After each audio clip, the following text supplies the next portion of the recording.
Donc là, on est dans la cuisine et on va regarder comment savoir si derrière les appareils électroménagers, il y a la terre ou pas.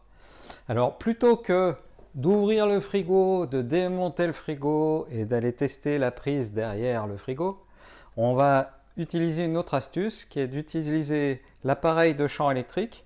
Donc là, j'ai pris le Cornet D88T+, je l'ai mis en mode ELF.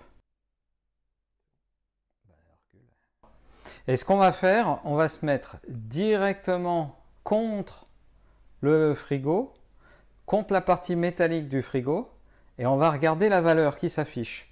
Si la valeur qui s'affiche est faible, on va dire, là on a 6-8 volts par mètre, on va dire jusqu'à 30-40 volts par mètre, on va considérer que le frigo est à la terre.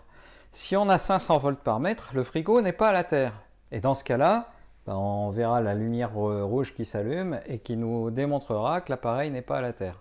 Et ça, c'est valable quel que soit l'appareil qui a une grosse carcasse métallique et ça va nous permettre de gagner vraiment beaucoup de temps pour valider si les appareils sont reliés à la terre ou pas. Un frigo, là on voit qu'il reste 5-8 volts par mètre contre, on ne pourra pas faire mieux, mais c'est déjà pas si mal du fait de son enveloppe métallique sur tout le pourtour. Maintenant, regardons ce qui se passe au niveau du lave-vaisselle.